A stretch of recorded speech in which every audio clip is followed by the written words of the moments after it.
What's up, guys, and welcome back to another edition of 2Gen Sports Cards. Today we are at the National. We have planned this 3 years ago, and the day has finally come. I'm from Cleveland, and we knew this was going to be in Cleveland, and we planned a trip home to see my parents and my brother around the National, so we could attend, and we've been looking forward to this day for like 2 or 3 years. Max, what are you excited for today? Yep, so we are here for one day, but I'm excited because there is a lot of free stuff you can get.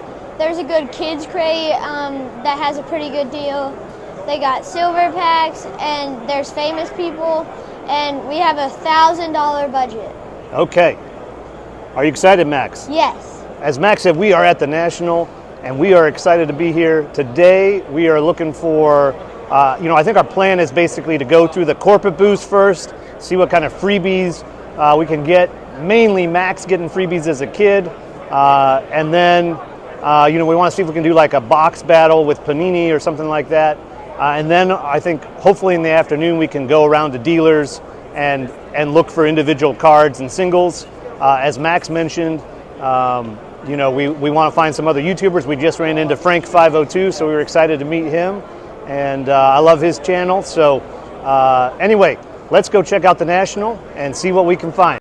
Here we are walking into the National for the first time. Before we got to this point, we had to sit in traffic for about an hour to get into parking, and then we had to wait in a small line to get our wristband to go into the National, but that wasn't all that bad. And then this is right at the entranceway, and you can just see the scale of this show is just ginormous. And all the people around, all the booths, it is very hard to decide where to go. We decided to go first thing to the Panini booth because we were interested in some of the box battles and kids breaks. The first thing we wanted to do at the Panini booth was try and get Max into the kids break. Unfortunately, we were too late for that because of all the traffic. So next we looked at the box wars. We did buy into the 245 Clearly Donruss box war, so we'll show you that in a little bit. We also looked at the Rapper Redemptions. Panini didn't have anything for football. We did go over to Fanatics, and they had some stuff for Bowman Chrome and Bowman's Best. The Bowman's Best was sold out, and I wasn't going to spend $30 a blaster times 5 for $150 to get one redemption pack, so we passed on that. Max wanted to pose in front of this Kaboom sign, and I am sure glad he did, because look what happened next in this video clip. Oh, man. What do you say about that? Holy cow. 2 sparkle packs. All right, let's go get your picture taken in front of the Kaboom. What did you get? 2 sparkle packs. All right, pays to dance in front of the Kaboom sign. We've been in the show for about an hour. How's it going? Good. We are waiting in line right now for a kids crate. I got 2 sparkle packs for doing the gritty in front of the Panini sign. That was pretty sweet. I would say, if you're hanging out the Panini booth and you're a kid. And I got some other free packs, and we bought a break at we bought a Clearly Donruss break. Yep. So we're going to do the box battle. And we didn't make it in time for this, but I bought it for $15. Yeah. For the free kids break of a hobby. It's Rookies and Stars, I think. Rookies and Stars hobby case. Yeah, I think just for the experience, that was worth $15. Probably not the best team to have. Yep. We'll be room for a Marvin Mims auto, huh? Yeah. All right. You having fun? Yep. All right. Let's wait a line a little bit longer for a kids crate, which does get you a silver pack. After our time at Panini, we decided to head over to the case breaking section to look for some of our favorite YouTubers, Sports Card Investor and Card Collector 2. And then we saw some other interesting things, so we'll show you some of those clips here. We stopped at the Arena Club booth, and you shot baskets to get redemption codes for free online slab packs that you can redeem or trade or have sent to you, things like that. So Max had fun doing that. They also gave Max 2 physical slabs, which was kind of fun. I mean, I know they're base cards, but still pretty decent to get Anthony Edwards' slab. We went over to Sports Card Investor. They had a section set up for their Market Mover app, but they also had a big area for kids trading that looked like a lot of fun. Given the time that we had, we decided to pass on that since we were going to trade night. I also then saw kind of athlete artwork, which I always like. These prints sell for like $5,000 to $50,000. And the originals, they told me, sold for like $1.5 million. We went over to the Card Collector 2 booth. There was a long line for Ryan, so Max settled for the claw machine. Close. Oh, nothing doing, Max. All right. The last thing to highlight in the Breakers Pavilion was the giant TV screen that Whatnot had put up that showed, a lot of their live streams of breaks happening, I think, at the show, which was kind of interesting. And you could go around to all these different booths and get into breaks and things like that. After the Breakers area, we tried to get lunch, which was a huge mistake because the line was a mile long, so we skipped that. We looked at a few more exhibits like the Myles Garrett jersey and the Nike Air Jordans. And then we finally started looking at some cards. We were able to buy our first card, so Max has that there, that Chris Olave 4-piece patch. We'll show the rest of our pickup set from the show in another video. And then I had to put this video clip in here. I saw this guy walking around with this amazing backpack with this rotating display of like a PSA 10 Pokemon. Probably it's a Charizard. I didn't look at it. I just saw the backpack and thought it was awesome. We are about to do the free kids case break. Back at the Panini booth. Yep. Right? So Max, what do you have there? I got the Broncos, so we're hoping for a good Marvin Mims rookie. Yeah, maybe a patch or an auto coming out of the case with Marvin Mims. Maybe an autograph Patrick Surtain. But I'm going to try to trade up for a better team. Okay. Because they don't have really any good rookies besides Marvin Mims. And we also got these trade night wristbands, so we can get into trade night early. Yeah, so that is important. And as I scan the Panini booth here, my tip, if you're coming to the National, is pay attention to the social media channels of the National and other big influencers, because I saw that they were giving away these trade night wristbands that basically allow you to go to the trade night without standing in line outside an hour or 2 hours before the trade night. And they were giving them away from 1 to 5 today, first 500 people who got one. And so we made a beeline for Will Call to get it, and that should allow us to enjoy the show almost all the way up to trade night at 6 o'clock. Yep. Another Brownies hat. Pro tip, wear a Browns hat, might get called up here. Here we go. What's your name? Max. All right, we got Max up here. As you can see, Max got called up to open one of the boxes during the case break, which was a lot of fun for him. And so they did a nice job having a bunch of kids come up. They also have a big screen TV up above them where you can see all the cards that are getting pulled. Max, who's your favorite team? The Browns. That's perfect. Max, you can stay up here forever if you want. Max, we got to find an auto, dude, before I let you off stage. I mean, I feel like it's rule number 1. All right, here's Russell Wilson, one of the Airborns. All right, so a little Denver. Here we go. All right, there's the auto. Who we got? We got Jacksorian Bennett. What?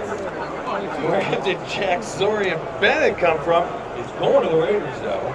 We just finished the free break. I got a Marvin Mims $3.99 red patch. Yep.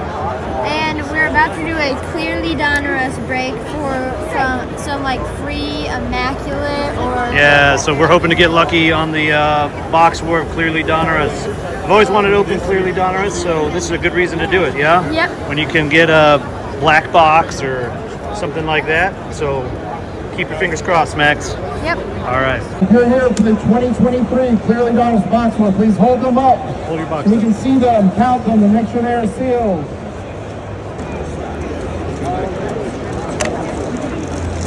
All right, Max, good luck. Good luck to you over there. The target for the box battle was the highest numbered My House insert. And I'll just say that our box stunk. We got a numbered Tyreek Hill. I think we got one insert, which was a Monty Toomer, and then pretty much nothing else. In the last pack, we did get an auto, and that was okay, and we'll see that here. My House insert anywhere?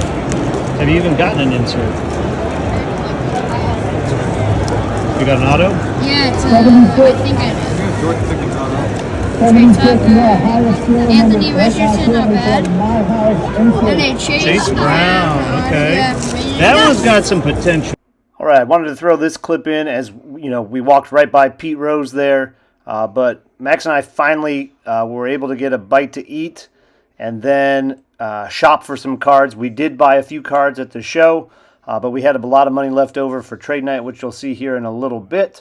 And then we went and met some of Max's favorite YouTubers, and really my favorite YouTubers as well. We got to meet Ryan, aka Card Collector 2, and I just want to say he was great, very gracious with his time. He came around, took a picture with Max, autographed a sticker, and talked to Max for a minute or two. And I know he was super busy at the show. I also want to give a shout out to one of the Card Collector 2 employees, JD, I think. He talked to us for like 10 or 15 minutes and was just really great with his time and helpful and getting us situated to meet Ryan. And so it was really a great experience for Max, and we had a lot of fun with that. We also got to meet Pac-Man. We watch his videos all the time, and so it was great to meet him and take a picture with him. We are about to do a trivia, well Dad is, for a Contenders Hobby Box against 4 other people. The last thing we did at the show was I qualified as a top 4 trivia score for the day at a breaking booth to win a Contenders Hobby Box, and the top 4 were going to play each other to win the box. I came up one question short, and I have to say there are a couple questions that I'm really kind of mad at myself for. But I will say it was a lot of fun, and despite the disappointment, it was a fun way to end the show. Max, how was your day at the National? It was really fun. We got a bunch of free cards. I met a ton of people. We talked to Card Collector 2. I got an autograph from him, and then I got a picture from Pac-Man. And I saw a bunch of other famous YouTubers. And then at the end, we bought a couple really sweet cards. Yep. So we'll show you what those are in a video. Yep. And just as Max did, I just kind of want to wrap up our day. Vendors are closing up their booths, probably to go to trade night. And let me just tell you, this was a fun day at the National. I wish we were here for more than one day because we definitely didn't get to see everything or do everything. But we had so much fun. Max met some YouTubers. We bought a couple really nice cards. I came so close to winning a free box of Contenders football. I was 2 points away in the trivia contest. I was in the top 4 for the show. Almost did it. But now we got trade night to look forward to. And we got these VIP passes so we don't have to wait in line. So we're excited to head down that way, and we'll show you what trade night is like. This is where everybody with the VIP wristband for trade night kind of congregated. We stood here for maybe about 10 minutes before they let us in. We did get to file in pretty quick, and once you get into the trade night at the IX Center, tons of tables, lots of space, but it fills up pretty quickly. So you just kind of go around and you find a table that you want to sit in. We did happen to walk right by where Sports Card Investor was filming, so you could see that right there. We put in a few clips of what the trade night looks like with all of the people. It was very busy, but a lot of fun to meet people and make some deals. We made like 3 or 4 deals. I put in a picture here of what people do at the tables. They lay out their cards that they want to sell or trade, and you walk around and look at them. But really a lot of fun. Max, how was the trade night? It was good. So we have been here for about 2.5 hours. We've had some really good trades, really good buys, and really good sells. It has been awesome. So you had a lot of fun? Yep. And you would definitely come again? Yep, but we are out of money now, so it is time to leave. So we're going to call it a night and head on out. As Max said, we spent about 2.5 hours at the trade night. I was really interested. We got in really fast because we had the VIP wristbands. We sat down at a table, and I think we were a little impatient. What I found is you can either sit at a table and wait for the action to come to you, or you can get up and walk around and take a look at different things. And so those are the 2 ways to do it. To me, it was more set up for selling cards because everybody had their cards laid out on the table, so it was great to see everything. You could see the prices and everything. It was just like being at a card show. But I thought with the space and all of the people, it was hard to really do trading. So I think smaller shows for trade nights might be a little bit better. However, it was a great time, a lot of fun. As Max said, we did make a lot of deals, some cash, some trade, and we're excited to show you what we picked up in our pickup video from the National. Anyway, as Max said, we are out of cash, and that means it's time to head on home. Everybody have a good one. Max, what do you need to say? Please subscribe, like, comment, and we'll see you in the next one. Bye. Thanks for watching, everybody.